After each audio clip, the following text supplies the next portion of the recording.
Today's presentation will be on a book by Diana Kamin titled Picture Work: How Libraries, Museums, and Stock Agencies Launched a New Image Economy. First, a little bit about the author. She is an advanced lecturer in communication and media studies at Fordham University, whose work focuses on the history of visual culture and information.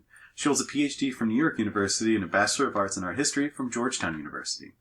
Her book, Picture Work, examines the contributions of librarians, archivists, catalogers, curators, and other so-called picture workers in developing circulating image collections. Throughout the book's 4 chapters, she illustrates how these laborers then built the framework for today's digital image economy by developing new strategies for organizing, classifying, and distributing photographs. From public library circulation and museum reproduction to commercial licensing and digital asset management, she focuses on the strategies behind each collection from the point of view of their architects, such as New York Public Library's Ramona Javits, who view the library as a living collection actively produced by social encounters.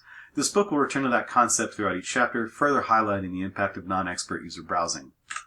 As part of the book's short introduction, she provides a brief glossary of terms used throughout the text which often have interchangeable or conceptual meanings, but have specific value in supporting the theoretical basis for her book.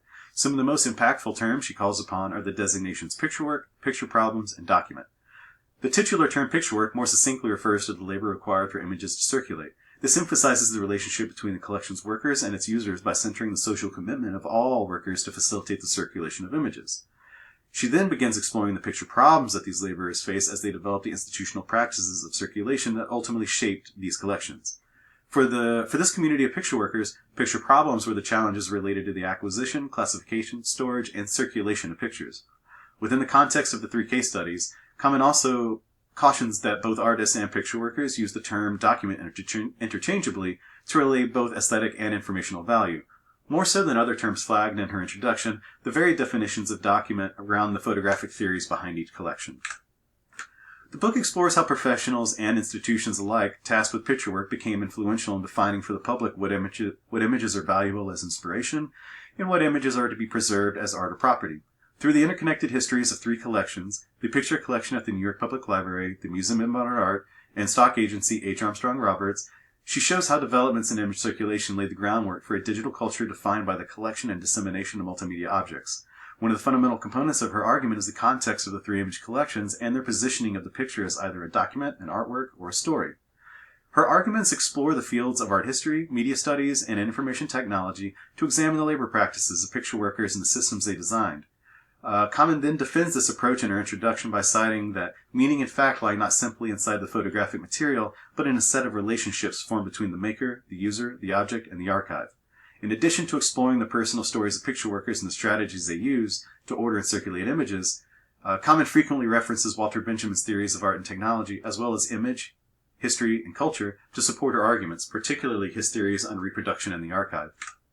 The structure of the book is largely organized around 3 case studies, with chapters 1 through 3 dealing with circulating collections, and chapter 4 being an examination of the migration to digital platforms and workflows. The first chapter focuses on the New York Public Library's picture collection. In response to growing demands from artists, teachers, and designers for visual reference materials, the library began clipping images out of newspapers, old books, and discarded photographs, then organized them by subject headings which could then be checked out like books. This new circulating collection marked a shift in positioning photographs as informational objects, dispensing with the presumed erratic qualities of fine art.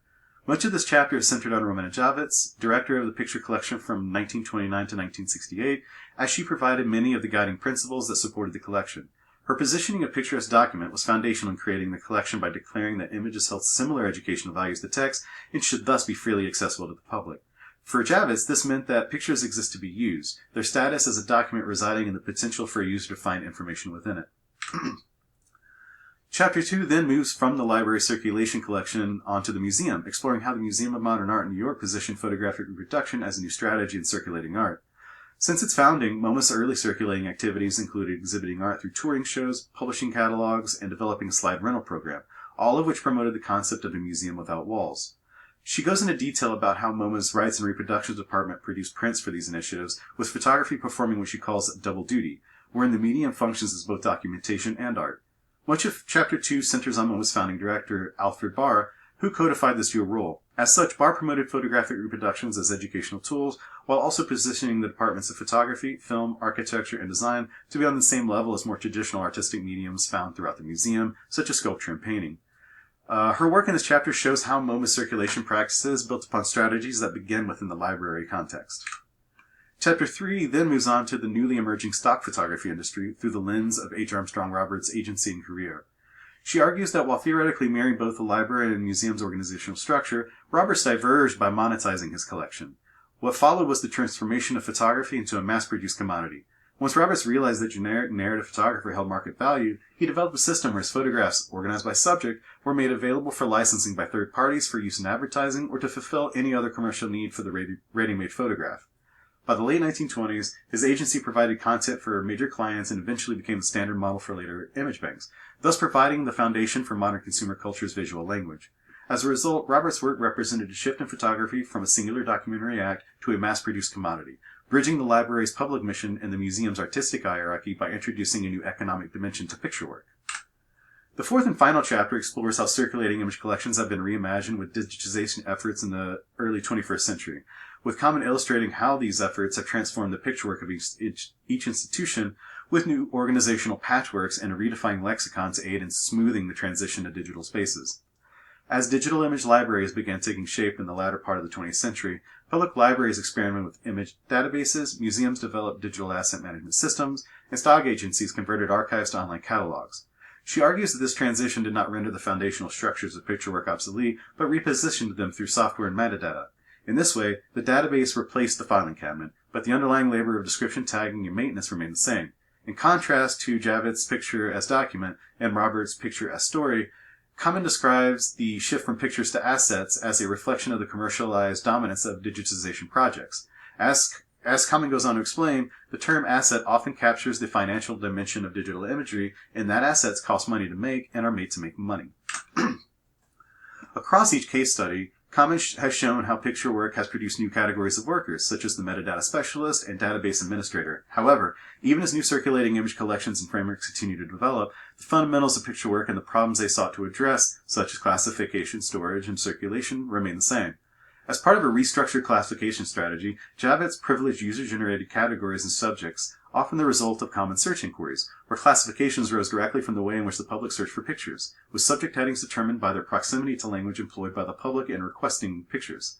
Doing so allowed for the collection to persist as a living collection, one that is always in process and able to be reclassified when conditions and new information require it, emphasizing the role of users who engage with it as opposed to institutionalized experts.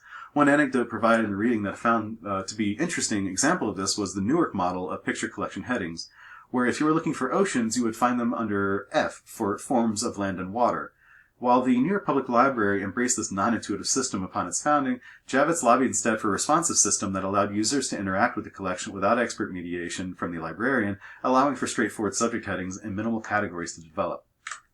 I enjoyed this reading as I found the structure to be both accessible and compelling, with the grounding of each study through institutional histories and the biographies of picture workers. I also appreciated the exploration of nomenclature developments and the etymological origin of now ubiquitous terms such as browser, which between 1870 and 1930 referred exclusively to agricultural behavior. Initially, its definition was to eat or nibble off of trees or bushes, etc. In time, this grew in meaning to include looking among larger collections and searching for information bit by bit. While I enjoyed the limited scope of the reading and its case studies, I am left curious if these interconnected histories reflect other institutional and regional experiences. Overall, I found that the New York Public Library case study to be the strongest chapter, both in terms of common central argument and in providing a theoretical basis for the case studies that followed. While there are many, one of the main takeaways for me from this reading is that with other information in archive environments, image circulation is never neutral, with each collection representing competing ideas about value and authorship, all of which itself is built upon the labor and philosophical practices of 20th century picture workers. A quick look at primary sources that were used in constructing the book, which were 22 interviews conducted between 2014 and 2020, and the physical visits to the archives of which the case studies were based. With picture work having been published only recently in 2023, there are not that many reviews available that I was able to find, particularly any that can speak about its long-term impact. I found about a half dozen scholarly reviews, all of which were primarily positive, with many praising its theoretical explorations of value and meaning-making without it being overly obtuse or indulgent. Reviewers also mentioned their appreciation of Kamin's providing a space for the voices of collection pioneers to be heard, showing how they still shape image work today. None of the reviews were critical in polemic terms, though one pointed to an argument Kamin presents that seems at odds with itself. For them, her examination of digitization efforts at the New York Public Library and the librarian's decision to develop two different sets of metadata are antithetical to the social and user components of her original thesis. However, it is generally agreed that Kamin's book is both valuable and a potential interest to picture workers across all GLAM professions.